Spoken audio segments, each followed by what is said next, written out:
Enfants, ils ont été opérés par Joël Le Squarnec. En salle de réveil, ils auraient été agressés ou violés par le chirurgien.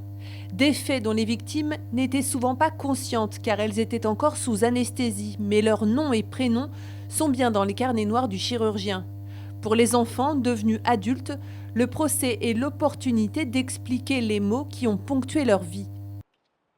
Pour chacune et chacun d'entre eux, nous avons effectivement des personnes qui ont une souffrance intérieure importante qui peut se manifester, par, je dirais, des crises d'anorexie, de boulimie, par des dépressions nerveuses, par des problèmes d'ordre sexuel ou des problèmes de mettre au monde des enfants et tous ces mots-là ne sont pas arrivés par hasard. C'est qu'à un moment donné, effectivement, ces femmes et ces hommes ont été victimes de traumatismes très importants d'ordre sexuel, cette mémoire traumatique qu'ils ont effectivement, enfouie au plus profond d'eux-mêmes pour, essayer de continuer à vivre normalement, doit ressortir aujourd'hui.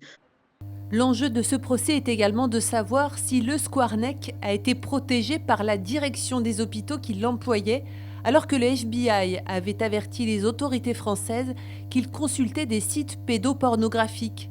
Question, y a-t-il eu une omerta autour du chirurgien? Il faut s'expliquer à un moment donné sur qu'est-ce qui a, failli dans la machine. Pourquoi, l'ordre des médecins n'a jamais poursuivi, de sanctions disciplinaires Joël Le Squarnec? Pourquoi les alarmes qui ont été tirées à un moment donné n'ont pas été suivies d'effet, notamment quand on avait effectivement des dénonciations de collègues de travail qui, ont pu dire qu'ils avaient remarqué des comportements tendancieux de Joël Le Squarnec, voilà. Sur les 299 plaignants de ce procès, 18 ont croisé la route de Joël Le Squarnec à l'hôpital de Loches.